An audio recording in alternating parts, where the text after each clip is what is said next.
न्यारो न्यारो, नाम गुण न्यारो न्यारो न्यारो। अबुझा लोग कहाँ ले बूझे, बूझन हार विचार। नाम गुण न्यारो न्यारो न्यारो, नाम गुण न्यारो न्यारो न्यारो। अबुझा लोग कहाँ लो बूझे, बूझन हार विचारो। ओ नाम गुण न्यारो न्यारो न्यारो। कहते रामचंद्र तपसी से, कहते रामचंद्र तपसी से, जिन यह जग बिटमाया। कहते रामचंद्र तपसी से, जिन यह जग बिटमाया। कहते कांध भय मुरलीधर, कहते कांध भय मुरलीधर, तिन भी अंत न पाया। नाम गुण न्यारो न्यारो न्यारो। अबुझा लोग कहाँ ले बूझे, अबुझा लोग कहाँ ले बूझे, बूझन हार विचारो। ओ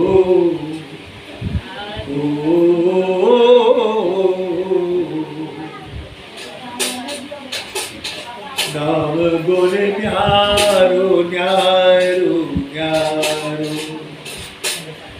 मच्छ कच्छ बराह स्वरूपी, मच्छ कच्छ बराह स्वरूपी। नाम बावन नाम धराया, मच्छ कच्छ बराह स्वरूपी, मच्छ कच्छ बराह स्वरूपी। बावन नाम धराया। कहते बौद्ध कलंकी, कहते बौद्ध कलंकी, कहते तिन भी अंत न पाया। कहते बौद्ध कलंकी, कहते तिन भी अंत न पाया। नाम गुण न्यारो न्यारो न्यारो। कहते सिद्ध साधक सन्यासी, ओ कहते सिद्ध साधक सन्यासी, जिन बनवास बसाया। कहते मुनिजन गोरख कहिए, कहते मुनिजन गोरख कहिए, तिन भी अंत न पाया। कहते गोरख, कहते मुनिजन गोरख कहिए, तिन भी अंत न पाया।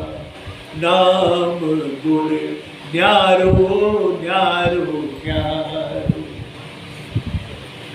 जाकी गति ब्रह्मा नहीं जानी, जाकी गति ब्रह्मा नहीं जानी। शिव सनकादिक हारे, जाकी गति ब्रह्मा नहीं जाना, शिव सनकादिक हारे।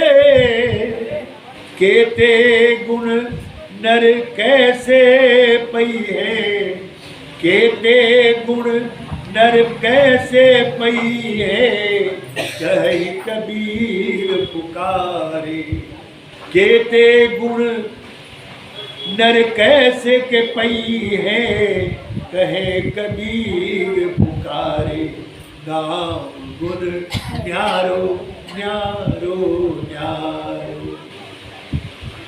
इतना सटीक और इतना स्पष्ट, जिसमें जरा भी लाव लपेट नहीं है वाणी में। इतना स्पष्ट आज तक कौन से महात्मा सृष्टि से अब तक कहा, संसार के लोगों को समझाया? कोई नहीं समझाया। सारे समझौतावादी हो गए। आप भी ठीक है, हम भी ठीक है, वो भी ठीक है, वो भी ठीक है, ये कह के समझौता। सत्य पर खड़ा उतरने वाला कोई नहीं हुआ। तो कबीर साहब जैसे आत्मबली महान सदगुरु ने ये बात कही। उन्होंने नाम गुण न्यारो न्यारो न्यारो। नाम और गुण अलग अलग है। सारे नाम अलग हैं और उनके गुण भी अलग हैं। ऐसा साहब ने कहा। साहिब नाम गुण न्यारो न्यारो न्यारो, यानी अलग अलग है। नाम और गुण का बखान करते हैं। साहब कहते हैं अबुझा लोग कहानो बूझे, बूझन हार विचारे। जो विचारक है, जो सत्य को ग्राही है, सत्यग्राही है, सत्य को ग्रहण करने वाला है, वही विचार करते हैं। लकीर के फकीर बनने वाले इसको विचार नहीं कर सकते।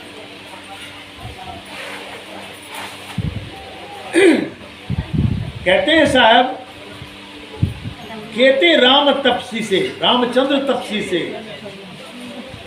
जिन यह जग मिटमाया। संसार में कितने बार राम आए और कितने रामचंद्र बनकर के आए, तपसी बनकर के आए, तपस्वी धारण किए और ये संसार को में रह के हलमल करके खप गए, चले गए। कबीर साहब कहते हैं केते कान भय मुरलीधर, तिन भी अंत न पाया। कितने मुरलीधर कृष्ण बन करके आए, वो भी अंत नहीं पाए। किसका अंत नहीं पाए? काल का अंत नहीं पाए। काल का अंत नहीं पाए। हम लोग काल पढ़ते हैं, 3 काल होते हैं, है ना? वर्तमान काल, भूतकाल और भविष्यकाल। बीते हुए को भूतकाल कहते हैं और अभी जो है वर्तमान काल कहलाता है और भविष्य में जो होने वाला है। ज्यादातर लोग को देखते होंगे भूतकाल में दौड़ लगा रहे हैं, वर्तमान में नहीं रहना चाहते, भूत में ही दौड़ जाते हैं। और जबकि भूत पूजे से भूतवा होइए वाली बात कही गई है। भूत को पूजने से भूत हो जाएंगे। भूत क्या है? बीता हुआ समय को भूत करते हैं। थे, है नहीं,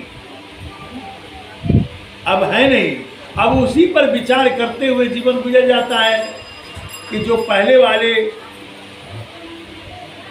महान लोग हुए हैं, उनके जीवन का, चरित्र का, तो उनके बाबा दादा परदादा कौन थे, ये थे वो थे, इसी की किस्सा कहानी में समय गुदस्त कर देते हैं, है कि नहीं? और अभी हम वर्तमान में मेरा जो जीवन है इस पर जरा भी नहीं सोचते हैं कि हम क्या हैं और हमें क्या करना चाहिए, कहाँ जाना चाहिए, कहाँ चले जाएंगे, कहाँ जाना है। भविष्य के विषय भी छोड़ करके वर्तमान को भी, भविष्य को सोचते हैं क्या होगा, हल्का, लेकिन वर्तमान में खड़े नहीं रहते, ठहरते नहीं वर्तमान में, तुरंत भूत में चले जाते हैं। कभी भूत कभी भविष्य, कभी भूत कभी भविष्य, इसी का नाप तोल करते हुए समय गुजर जाता है। कहते हैं मच्छ कच्छ बड़ा स्वरूपी, 52 नाम धराया। इनका जो 10 अवतार होता है उसके बारे में चर्चा की। कबीर साहब ने दूसरे शब्दों में कहा, 10 अवतार निरंजन कहियो सो अपनो ना होई। अरे यह तो अपनी करनी भोगे करता और ही कोई,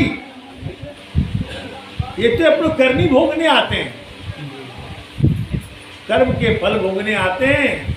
और थोड़ा महापुरुष हैं तो थोड़ा काम तो करेंगे, किसी को मारते हैं, किसी को बचाते हैं, उन्हें पछापछी के कारण वो भगवान के रूप में भी पूजे जाते हैं। लेकिन बस वस्तुतः जो कर्ता पुरुष जो परमात्मा है वो कोई और है, अवतार नहीं लेता, धरती पर नहीं आते, जन्म नहीं लेते। परमात्मा तो सर्वव्यापक, सर्वाधार, सर्वेश्वर है, सर्वसाक्षी है, सर्वनियंता है, सबके अंतर बाहर है, अविगत है। और मन नहीं विगत मन खाली, वह कहीं खाली है ही नहीं। हम एक देसी जीव हैं, हम ऊपर बैठे हुए हैं, हम नीचे उतर जाएंगे, ऊपर का आसन खाली हो जाएगा, हो जाएगा। तो इसको कहते हैं उतर जाना, अवतरण होना। जो उतर जाता है उसको अवतरण होना कहते हैं, ऊपर खाली हो गया। और जो परमात्मा सर्वगत, सर्वव्यापक, सर्वाधार है, वह कैसे अवतार लेंगे? वहाँ भी है, यहाँ भी है, हर जगह है। तो वह परमात्मा सर्वव्यापक, सर्वाधार, सर्वेश्वर है। वह कोई एक देशी नहीं, सर्वदेशी है। इसलिए यह जो अवतारवाद की बातें हैं, मत्स्य रूपी में आए। अब देखिए, संसार के लोग सत्य को नहीं ग्रहण करते हैं, कहते हैं विष्णुदेव भगवान जो हुए वो मत्स्य रूप में आए, मछली के रूप में आए शुरू में। तो मछली रूप में आए तो हिंदू लोग मछली खूब मजेदार से खाते हैं ना। विष्णु जी का पूजा भी करते हैं, कृष्ण जी का पूजा करते हैं, राम जी का पूजा करते हैं, अब मछली बड़े चाव से खाते हैं। अरे भगवान को तुम खा रहे हो। मछली रूप में विष्णु जी आए, क्यों आए भाई? जब इतना भी तो आदर्श रखना चाहिए कि भगवान विष्णु जब मत्स्य रूप धारण किए तो उस रूप को ना खाएं, उसको खाया। अच्छा, कच्छप रूप धारण किए, कछुआ का रूप धारण किए, कहा कि जगत के कल्याण के लिए धारण किए, तो कछुआ को भी खा जाते हैं, उसको भी नहीं छोड़ते। अच्छा, बराह को, सुअर रूप धारण किए थे जगत के कल्याण के लिए, और बराह रूप धारण करके पृथ्वी को समुद्र से निकालकर हिरण्याक्ष को वध किए। आदि आदि कहानियां जो है पुराणों में उन्होंने किया। तो फिर उस बराह को भी, सुअर को भी लोग खा जाते हैं। अब बताओ, कहते हैं बराह स्वरूपी, मत्स्य कच्छ बराह स्वरूपी 52 नाम धराया। 52 रूप में 52 रूप होकर के बलि राजा को ठग लिए, छल से सारा राजपाट लेकर के पताल में भेज दिया, तीनों लोग ले लिया उनसे, तीसरा पैर उसके माथे पर रख दिए। जबकि उनके गुरु शुक्राचार्य थे, कहा कि ये छल कर रहे हैं विष्णु तुमसे, ऐसा मत करो। लेकिन कहा कि जब मैंने वचन दे दिया है तो मैं दे दूंगा, क्योंकि मैं सत्य दातार हूँ और मैं सत्य कर लेता हूँ, सत्य देता हूँ। तो मैंने वचन दिया है तो मैं अवश्य दूंगा। गुरु की वाणी को जुटला दिया उन्होंने और आकर के तीनों लोग दे दिया, फिर अधीन हो गए। 52 नाम धराया। तो इस साहब कहते हैं केते बौद्ध कलंकी केते तिन भी अंत न पाया। केते बौद्ध बुद्ध हो गए, भगवान बुद्ध कहलाए। कहते हैं कलंकी अवतार भी लेते हैं 10 अवतार में। तो ये भी इतने अवतार लेकर के जो है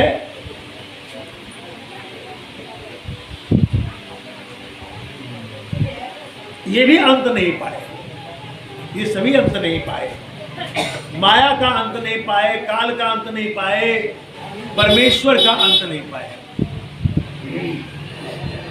और कहते केते सिद्ध साधक सन्यासी जिन वनवास बसाया। कितने सिद्ध साधक और सन्यासी हो गए और वन में जाकर के विचरण किए वो भी नहीं सत्य को जान पाया। कबीर साहब कहते मुनिजन गोरख कहिए, कितने मुनिजन हुए और गोरख जैसे दिगंबर हुए, गोरख जैसे दिगंबर नहीं, गोरख जैसे हठयोगी हुए, कहते हैं वो भी अंत नहीं पाया, जिन भी अंत न पाया। और कहते हैं जाकी गति ब्रह्मा नहीं जानी, शिव सनकादिक हारे, जिसकी गति को ब्रह्मा नहीं जाना, शिव और सनकादिक ये सभी नहीं जान पाए। कहते ताके गुण नर कैसे पैयो, हे मनुष्य उसके गुण को तुम कैसे पाओगे, उन्हीं की पूजा, उन्हीं की धारणा, उन्हीं के भक्ति करके तुम कैसे पाओगे।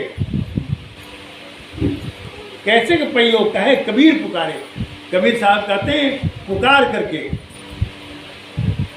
कि कैसे करके उनका अंत पाओगे, कैसे करके उनको समझ पाओगे तुम। यहाँ कबीर साहब ने सबको खत्म कर दिया। जो मन में संसार के प्राणी लगे हुए थे, तो इसीलिए कबीर साहब को 52 कसनी ली गई, 52 प्रकार की मौत की सजा दी गई। पंडित और मौलाना मिलकर के उनको बादशाह से मौत दिया गया। लेकिन कबीर तो पुरुष नहीं थे, मनुष्य नहीं थे, उनका शरीर हमारी और आपकी तरह नहीं था, इसलिए उसे कोई मार नहीं सका। सब हार गए, वो जीत गए। मनुष्य होते तो उसको मार देते, एक बार में मार देते, लेकिन नहीं मार सके। और कबीर कहते कहे कबीर पुकारे, तो पुकार के चिल्ला करते थे। तो साहब कहते ये मुर्दों का गांव, सबको मुर्दा कर दिए, कहा जिंदा कोई है नहीं, जिंदा आदमी कोई कोई होता है। उस समय, अभी तो फतवा जारी होता है, उस समय उन्होंने डंकी चोट से कहा और बड़े बड़े राजा को बदल दिए, उनके चरित्र को बदल दिए, उनके जीवन को बदल दिए। इसलिए हम सभी कबीर साहब को समझे नहीं, संत महात्मा भी नहीं समझ पाए। कबीर का गाया गाए, गजब का धक्का खाए। कबीर की वाणी बूझे तो तीनों लोग सूझे।